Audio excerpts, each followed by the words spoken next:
संस्कृत भाषा शिक्षण में आपका स्वागत है। पूर्व पाठ में हमने यत् तत् शब्दों के बारे में जानकारी प्राप्त किया।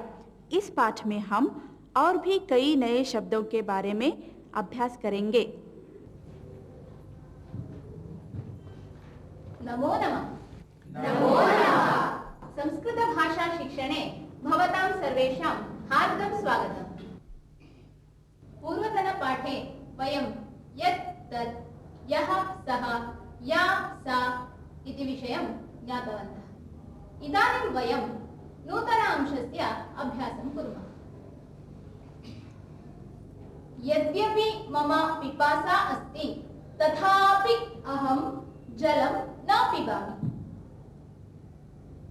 यद्यपि मम बुभुक्षा अस्ति तथापि अहं फलं न खादामि। यद्यपि धनम् अस्ति तथापि अहं व्ययं न करोमि। यद्यपि लेखनी अस्ति तथापि अहं न लिखामि। यद्यपि पुष्पम् अस्ति तथापि अहं न धरामि।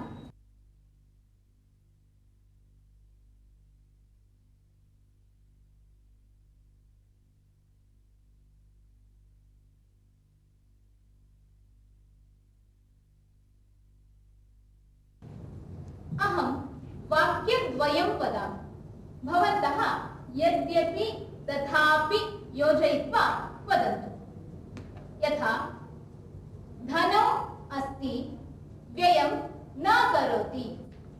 यद्यपि धनम् अस्ति तथापि व्ययं न करोति। विरामः अस्ति विद्यालयं गच्छति। वदन्तु। यद्यपि विरामः अस्ति तथापि विद्यालयं गच्छति। परीक्षा अस्ति न पठति। यद्यपि परीक्षा अस्ति तथापि न पठति। विद्युत् अस्ति व्यजनं न भ्रमति। यद्यपि विद्युत् अस्ति तथापि व्यजनं न भ्रमति। सः निर्धनः दानं करोति। यद्यपि सः निर्धनः तथापि दानं करोति। समयः नास्ति आगच्छामि। यद्यपि समयः नास्ति तथापि आगच्छामि। सा बुद्धिमती परीक्षायाम् अनुत्तीर्णा।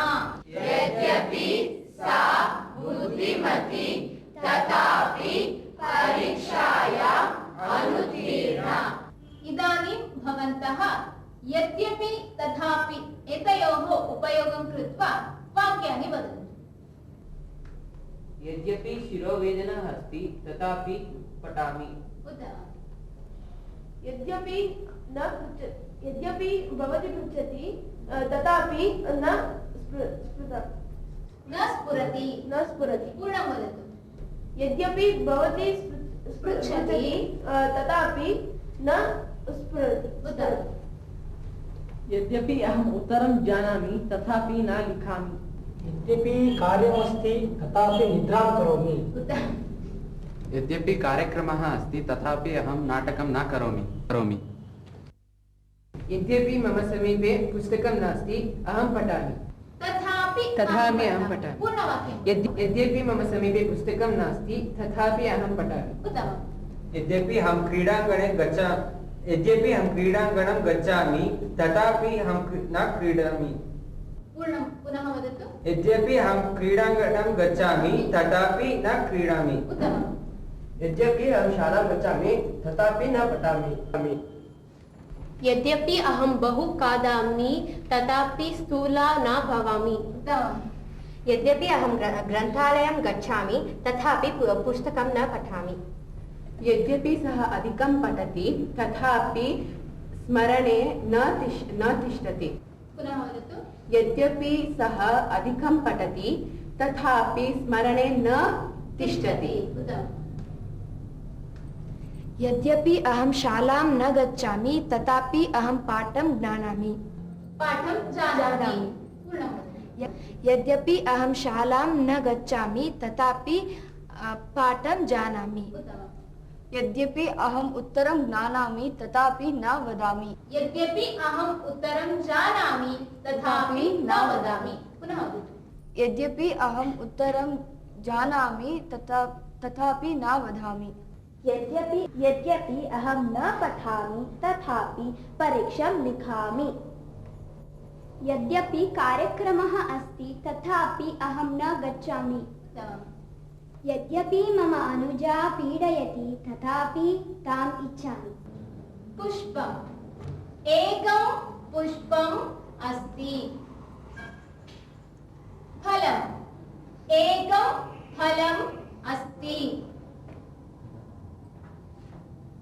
पुस्तकम्।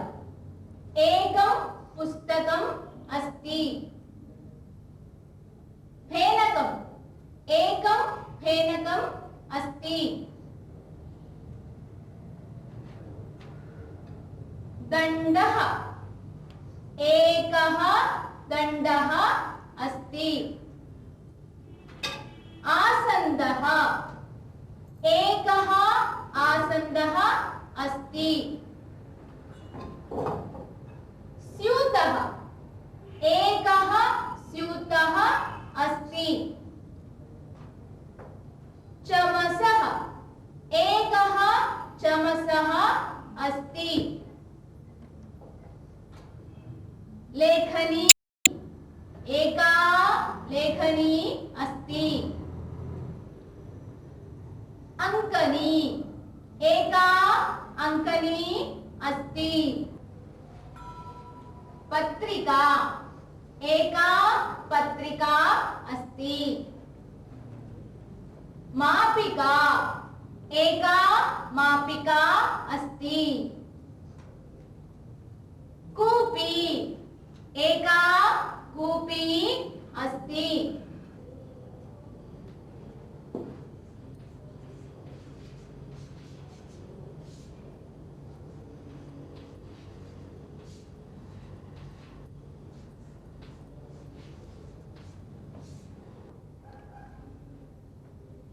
एकं पुस्तकम्। एकः पुरुषः। एका महिला। पुरतः नपुंसकलिङ्गशब्दः अस्ति चेत् एकं। पुल्लिङ्गशब्दः अस्ति चेत् एकः। स्त्रीलिङ्गशब्दः अस्ति चेत् एका इति एवं प्रकारेण प्रयोगं कुर्मः। फलम्।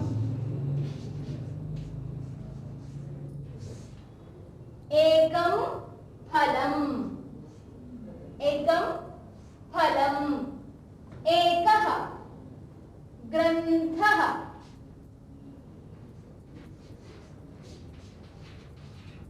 एकः ग्रन्थः। पत्रिका।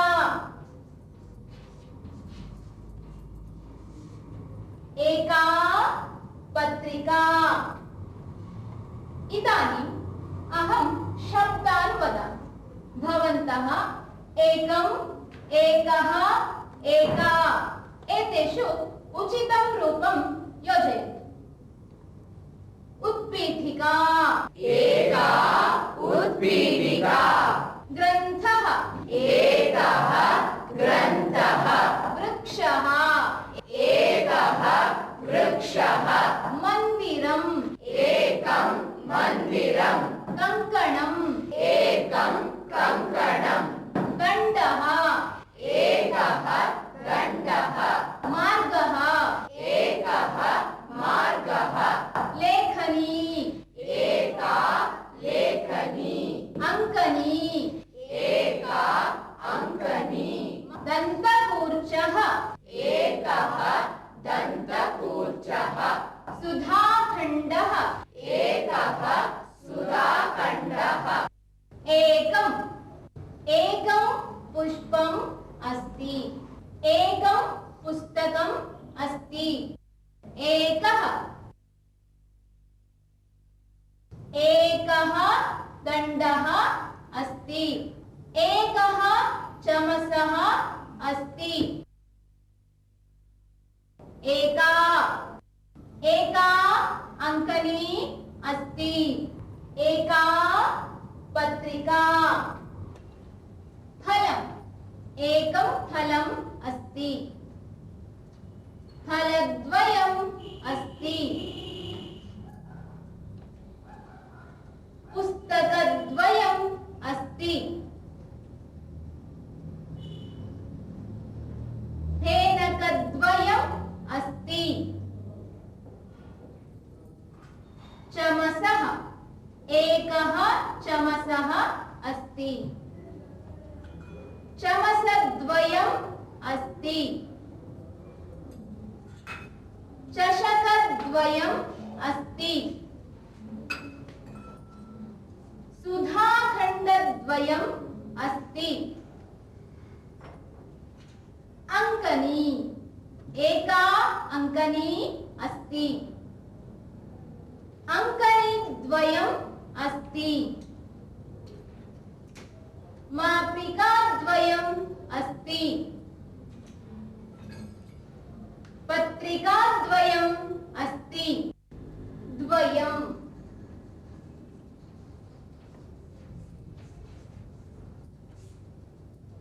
ग्रन्थः ग्रन्थद्वयम् अस्ति। कोशः कोशद्वयम् अस्ति। पत्रिका पत्रिकाद्वयम् अस्ति। लेखनी लेखनीद्वयम् अस्ति। फलम् फलद्वयम् अस्ति। मन्दिरम् मन्दिरद्वयम् अस्ति। इदानीम् अहं कानिचन चित्राणि दर्शयामि।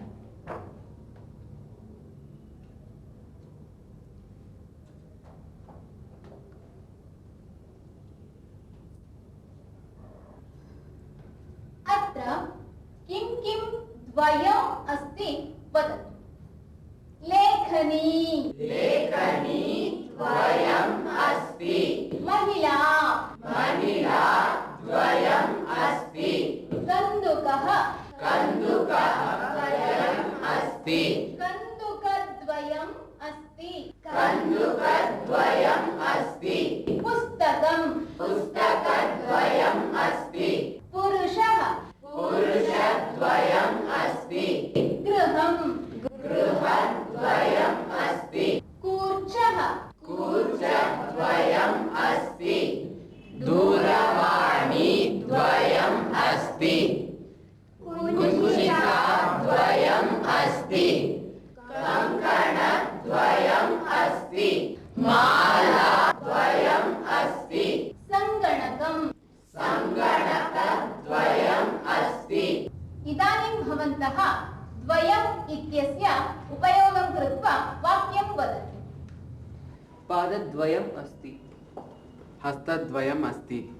मम समीपे लेखनीद्वयम् अस्ति। उत्तमम्। कर्णद्वयम् अस्ति।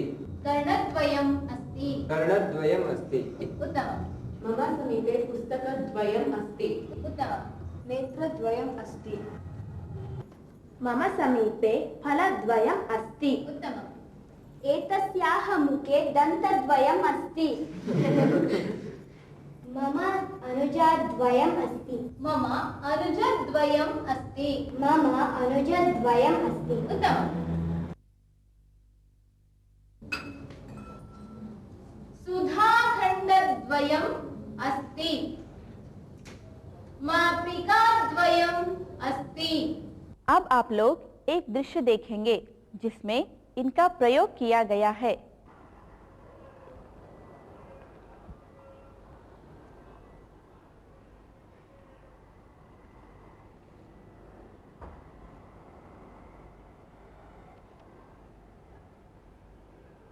भोः भोः किमपि ददातु भोः। किमर्थं भोः याचनं करोति? अहं निर्धनः, मम समीपे किमपि नास्ति। सत्यं वा?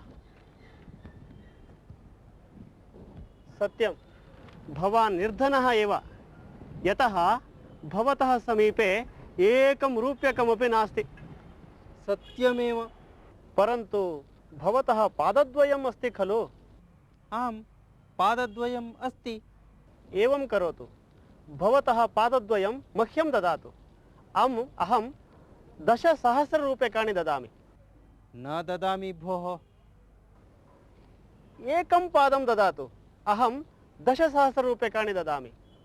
सर्वथा न ददामि। भवतः हस्तद्वयम् अस्ति खलु?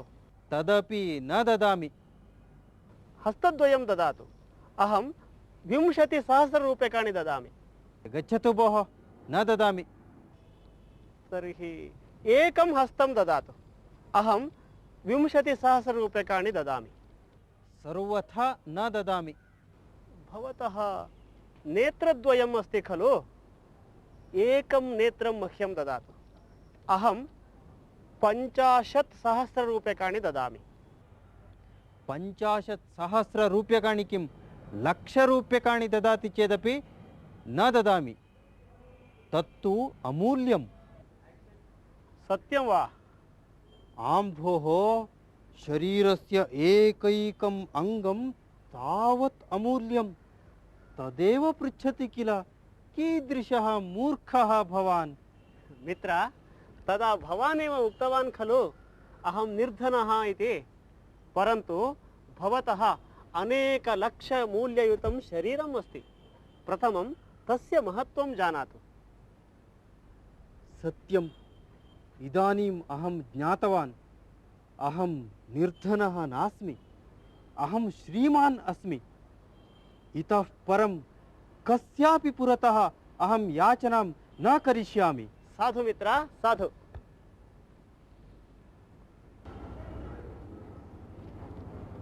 अहो जाह्नवी, कथम् एतावन्ति पुस्तकानि? अहं ग्रन्थालयं गतवती आसम्, ततः बहूनि पुस्तकानि आनीतवती। कीदृशपुस्तकानि तानि?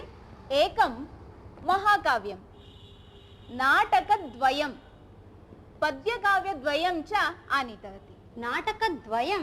कस्य? नाटकद्वयमपि कालिदासस्य एव। एवं वा? अहं भासस्य नाटकद्वयं पठितवती, कालिदासस्य एकमेव पठितवती।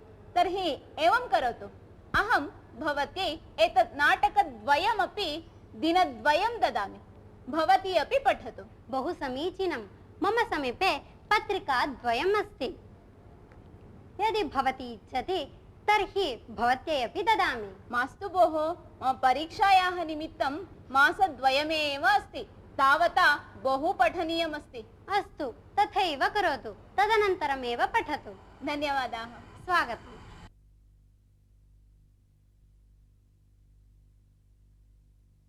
एकं महाकाव्यं,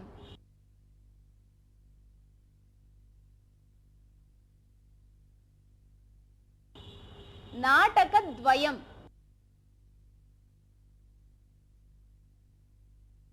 एकं पादं ददातु। भवतः नेत्रद्वयम् अस्ति खलु? वयम् इदानीम् एकं सुभाषितं शृणुमः।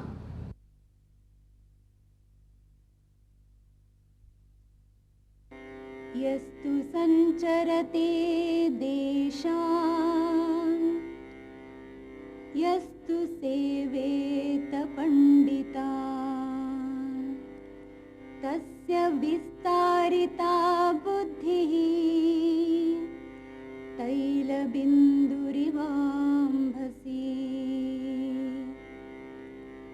यस्तु संचरति देशान्, यस्तु सेवेत पंडितान्, तस्य विस्तारिता बुद्धिः तैलबिन्दुरिवाम्भसि। सुभाषितस्य अर्थः एवमस्ति, यः देशसञ्चारं करोति, यः विदुषां सहवासं करोति, तस्य बुद्धिः विकसिता भवति। यथा जले पतितः तैलबिन्दुः सर्वत्र व्याप्तः भवति, तथा यः देशसञ्चारं करोति, यः विदुषां सहवासं करोति तस्य बुद्धिः विकसिता भवति। सुभाषित का अर्थ ये है, जो व्यक्ति देशाटन करता है तथा जो पंडितों ज्ञानियों की सेवा करता है तथा उनका सानिध्य रखता है, उस व्यक्ति का ज्ञान अपने आप बढ़ जाता है। वह उसी प्रकार ज्ञानी बन जाता है जिस प्रकार तेल बिंदु के पानी में गिरने से वह पूरे पानी में फैल जाता है। इदानीम् एकां कथां वदामि। एकः ग्रामः, ग्रामस्य पार्श्वे एका नदी प्रवहति स्म। नद्याः तीरे एकः आश्रमः आसीत्। तत्र एकः गुरुः निवसति स्म। तत्र बहवः शिष्याः विद्यार्जनं कुर्वन्ति। एकस्मिन् दिने गुरुः शिष्यैः सह नौकया नद्याः अन्यतीरं प्रस्थितवान्। नद्यां गमनसमये पुरतः अन्या नौका आगच्छन्ती आसीत्। तस्यां नौकायां बहवः जनाः आसन्। यदा ते पश्यन्तः आसन् तदा एव सा नौका नदीस्थां काञ्चित् महतीं शिलां घट्टयित्वा भग्ना अभवत्। नौकायां स्थिताः जनाः नद्यां पतित्वा मरणं प्राप्तवन्तः। तद्दृष्ट्वा गुरुः शिष्यान् उक्तवान्, पश्यन्तु, नौकायां कोऽपि एकः दुष्टः आसीत्। तस्य कारणतः निरपराधिनः अन्ये सर्वे मरणं प्राप्तवन्तः। अतः एव वदन्ति, एकः पापानि कुरुते, अन्ये फलम् अनुभवन्ति। तदा शिष्याः तद् न अङ्गीकुर्वन्ति। एकः वदति, गुरो, एकः पापानि कुरुते, अन्ये फलम् अनुभवन्ति, एतद् अन्यायं खलु? गुरुः तदा किमपि उत्तरं न वदति। मन्दहासं कृत्वा मौनं तिष्ठति। ते नद्याः अन्यतीरं प्राप्तवन्तः। नदीतीरे गमनसमये एकः शङ्खः दृश्यते। शिष्यः एकः शङ्खं गृहीत्वा इतस्ततः भ्रामयति। शङ्खस्य अन्तः बह्व्यः पिपीलिकाः आसन्। तासु एका पिपीलिका शिष्यस्य हस्तम् अदशत्। तदा अतीव क्रुद्धः शिष्यः तं शङ्खं नद्यां क्षिप्तवान्। पिपीलिकाः सर्वाः मरणं प्राप्तवत्यः। तद्दृष्ट्वा गुरुः वदति, पश्यन्तु, एका पिपीलिका भवतां मित्रस्य हस्तम् अदशत्, किन्तु तस्याः कारणतः सर्वाः पिपीलिकाः मरणं प्राप्तवत्यः। अतः एव वदन्ति, एकः पापानि कुरुते तस्य फलं सर्वेपि अनुभवन्ति इति।